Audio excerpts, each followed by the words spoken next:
बिस्मिल्लाहिर्रहमानिर्रहीम अस्सलामु अलैकुम। Welcome all of you to कुरानी ग्रामर कोर्स। लेसन नंबर 9 के अंदर हम प्रेपोजिशंस ही पढ़ रहे थे और हमने इला प्रेपोजिशन पढ़ी थी। अलिफ के नीचे ज़ेर लाम छोटी है और उसके ऊपर खड़ी ज़बर इला। तो ये वाली हमने कल प्रेपोजिशन पढ़ी थी और हमने देखा था कि ये कुरान में दो मानों में इस्तेमाल हुआ है, एक की तरफ के मानों में और एक तक के मानों में। तो इन दोनों मानों में ये कुरान में इस्तेमाल होगा और हमने कुरान की एग्जांपल्स भी देखी थी। इन्फोग्राफिक व्यू में हमने डिटेल से इसे स्टडी किया था। ये हमारे लेसन नंबर 9 का रीकैप था। तो आज लेसन नंबर 10 का हम स्टार्ट करने लगे हैं और मैं आपको थोड़ा सा इंट्रो दूंगा और फिर हम इन्फोग्राफिक व्यू देखेंगे और उसके बाद हम ये कुरान की एग्जांपल्स जो मैंने लिखी हैं इनको स्टडी करेंगे। तो सबसे पहले हम हरूफ जार प्रेपोजिशंस पढ़ रहे हैं। तो आज भी हमने हरूफ जार ही पढ़ने हैं लेसन नंबर 10 में। तो आज जो हमने हरूफ जार पढ़ना है वो है फ़ी, फे छोटी है और उसके नीचे ज़ेर और ऊपर जज़म। ये फ़ी हमने आज हरूफ जार पढ़ना है प्रेपोजिशन। और ये कुरान में किन मानों में इस्तेमाल होगा, ये हमारे पास में या के बारे में, इन दो मानों में इस्तेमाल होगा कुरान में। अब इसका हम इन्फोग्राफिक व्यू देखेंगे और उसके बाद हम इसकी कुरान की एग्जांपल्स को स्टडी करेंगे। So this is part 2 of our lecture number 10। Infographic view में आज हम फ़ी पढ़ रहे हैं हरूफ जार, जैसा कि आपको यहाँ लिखा हुआ भी नज़र आ रहा है। ये कुरान में दो मानों में इस्तेमाल होता है, के बारे में और में। इन दो मानों में ये कुरान में इस्तेमाल होता है, आपको नज़र आएगा। अब ये कुरान में जिन अस्मा के साथ इस्तेमाल होगा उनको हम बारी बारी पढ़ लेते हैं। तो सबसे पहले ये इसम वाहिद के साथ अगर इस्तेमाल होगा तो यहाँ आप देख रहे हो ये मैंने एक इसम वाहिद लिखा हुआ है किताबुन। ठीक है, अब यहाँ पे अगर आप इस वर्ड पे अगर गौर करो आखिर में तनवीन आ रही है और ये इसम आम है। तो ये इस टाइम अगर इसी वर्ड को अगर आप गौर नोटिस करो तो ये हालत पेशी में है। क्यों? क्योंकि इसके आखिरी वर्ड के ऊपर तनवीन की सूरत में पेश आ रही है। तो ये बस हालत पेशी में है। इसका क्या मानी बनेगा, एक किताब। क्योंकि इसम आम है इसलिए हम इसम आम में कीवर्ड्स लगाते हैं, कोई एक, एक और कुछ। ठीक है, तो ये हम कीवर्ड्स इसम आम में तर्जुमा करते वक्त लगाते हैं। जब हम इसके साथ हरूफ जार लगाएंगे प्रेपोजिशन जो कि फ़ी है, मैंने यहाँ ब्लू कलर से लिखा हुआ है, तो आप नोट करना कि ये जो हालत पेशी में था वाहिद, ये अब इसम वाहिद हालत ज़ेरी में चला जाएगा। इसी तरह जब भी आप कुरान में देखोगे कि कोई इसम लगा हुआ है हरूफ जार के साथ तो वो हमेशा हालत ज़ेरी में देखोगे आप। कुछ एक्सेप्शन है वो हम आगे डिस्कस करेंगे। तो नेक्स्ट हम जब इसको जमा मुकस्सर के साथ लगाते हैं प्रेपोजिशन को तो वो भी हम देख लेते हैं। यहाँ पे आप कुतुबुन देखो, ये मैंने जमा मुकस्सर लिखा हुआ है। मैंने ये बताया था कि जमा मुकस्सर आपके पास वो वाले जमा होते हैं जो आपको याद करने पड़ते हैं एज इट इज़, और इनके अंदर आपको मैंने कोई बताई थी क्योंकि तरतीब नहीं होती है जमा सालिम की तरह जिसके अंदर एक तरतीब होती है कि आखिर में ऊना या ईना आता है। तो यहाँ पे ऐसा नहीं होता। तो ये आप कुतुबुन देखो, ये हालत पेशी में क्योंकि इसके आखिर में पेश है तनवीन की सूरत में। अब जब इसके साथ हम प्रेपोजिशन लगाएंगे जो कि फ़ी है तो ये हालत ज़ेरी में चला जाएगा। कुतुबुन से ये हो जाएगा फ़ी कुतुबिन। ठीक है, तो ऐसा कुरान में भी आप देखोगे कि 95% ऑफ केसेस में ऐसा होगा कि जब भी प्रेपोजिशन लगेगा आपके पास किसी इसम के साथ तो वो ऐसा ही होगा कि वो हालत ज़ेरी में होगा।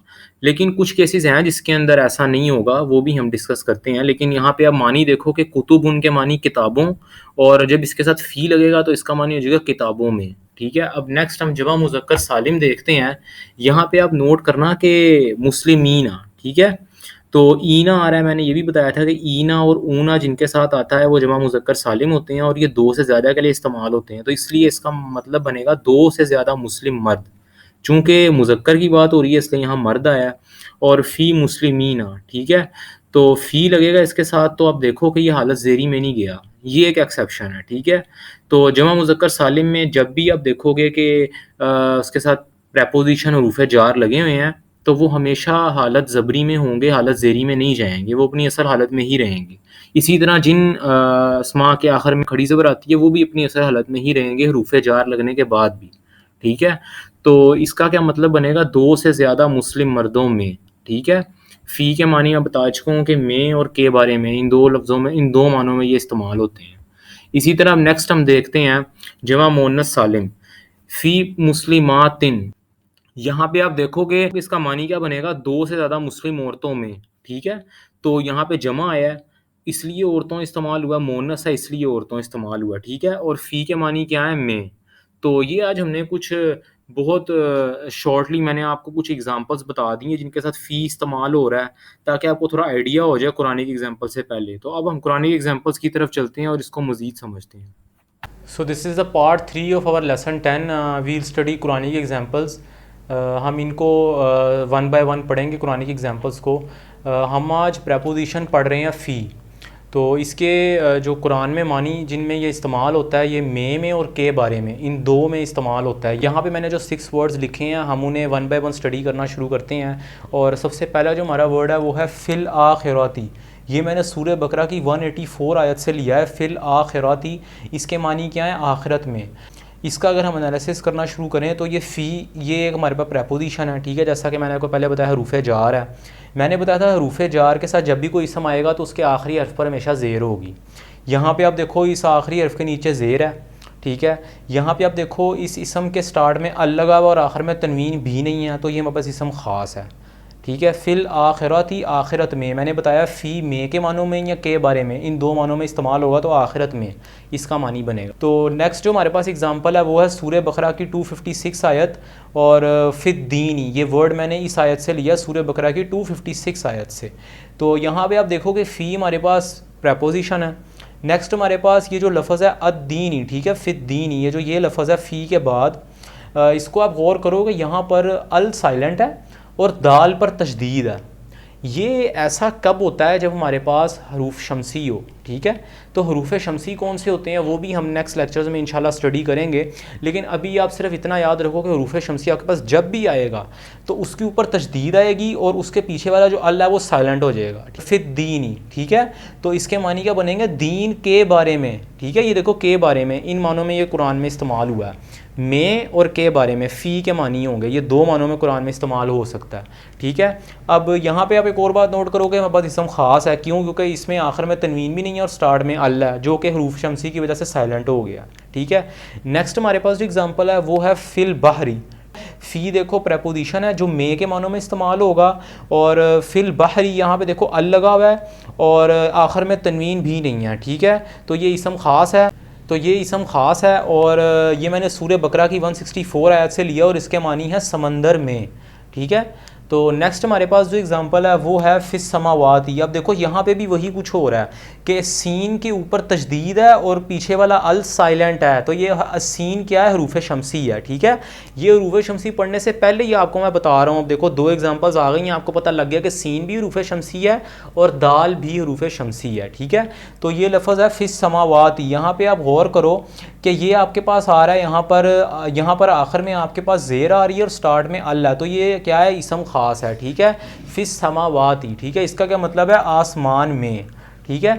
तो नेक्स्ट जो हमारे पास एग्जांपल है वो है फ़ी ज़ुलुमातिन, ठीक है। ये आपके पास देखो आखिर में तनवीन लगी हुई है, ये आपके पास इसम आम है और फ़ी की वजह से आखिर में तनवीन की सूरत में ज़ेर आई है, ठीक है। फ़ी ज़ुलुमातिन, ये मैंने सूरह बकरा की 17 आयत से लिया है। इसके क्या मानी है? अंधेरों में, ठीक है। अब यहाँ पे आप एक बात नोट करना कि यहाँ अंधेरों में क्यों आ रहा है, अंधेरों क्यों आ रहा है यहाँ पर?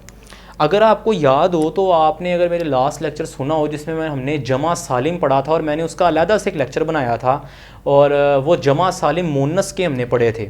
उसके अंदर मैंने आपको बताया था कि मुस्लिमातुन और तिन, ठीक है। तो ये दोनों आपके पास क्या होंगे? जमा मुन्नस सालिम होंगे, ठीक है। यहाँ पर बिल्कुल सेम एग्जांपल है। यहाँ पे आप देखो ज़ुलुमातिन, ठीक है, मुस्लिमातिन, ठीक है, उसी वज़न पे आ रहा है ये, ठीक है। तो ये आपके पास क्या है? इसम मोनस है और जमा मोनस है, ठीक है। ये आपके पास क्या है? ये आपके पास जमा है, ठीक है, और मोनस है, ठीक है। तो यहाँ पे जो लफ्ज़ है ये अंधेरों, ये मोनस के तौर पे इस्तेमाल हो रहा है और जमा के तौर पे देखो अंधेरों लिखा हुआ है, ठीक है। तो ये जमा मोनस सालिम की एग्जांपल है। इसी तरह जो मैं पढ़ा रहा हूँ वो इंशाल्लाह आपको कुरान में देखने को मिलेगा, ठीक है। तो आप उसको गौर से पढ़ो और कुरान में आप खोल के देखा करो जो मैं आपको पढ़ाता हूँ। तो ये ज़्यादा से ज़्यादा आपकी प्रैक्टिस पर डिपेंड करता है। तो फ़ी ज़ुलुमातिन के मानी क्या बनेंगे? अंधेरों में, ठीक है। अब नेक्स्ट जो हमारे पास एग्जांपल है, ये लास्ट 2 एग्जांपल्स मैंने बहुत इंपॉर्टेंट लिखी हैं और ये आपका टेस्ट है एक तरह से कि आप मेरे पिछले लेक्चर्स कितने गौर से सुन रहे हो। फ़ी यौमैनी, ठीक है, फ़ी के मानी में और यौमैनी, पहले तो अब ये गौर करो कि आखिरी लफ्ज़ के नीचे ज़ेर है, ठीक है। अब यहाँ पे आप एक और बात गौर करो, मैंने आपको तस्निया पढ़ाया था अगर आपको याद हो, उसके अंदर हमने एग्जांपल के तौर पे एक वर्ड पढ़ा था मुस्लिमैनी, ठीक है। ये बिल्कुल उसी के वज़न पे वर्ड आ रहा है यौमैनी, ठीक है, यौमैनी।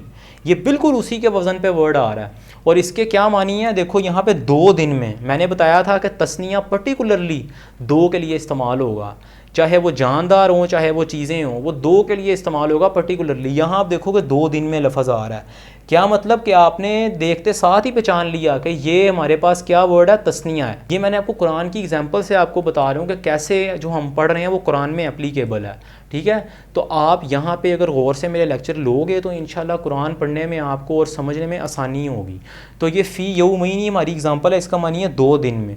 आज हमने ये वाली कुरानिक एग्जांपल्स को स्टडी किया, मैं होप करता हूँ आपको समझ में आई होगी। आप इनको कुरान में खोल के भी लाजमी देखो और इनको आप स्टडी करो, तो मैं उम्मीद करता हूँ कि आपको ये समझ में आया होगा जो हमने आज प्रेपोजिशन पढ़ा है। नेक्स्ट लेक्चर में एक और प्रेपोजिशन के साथ मिलते हैं। अपना ख्याल रखें, अल्लाह हाफ़िज़।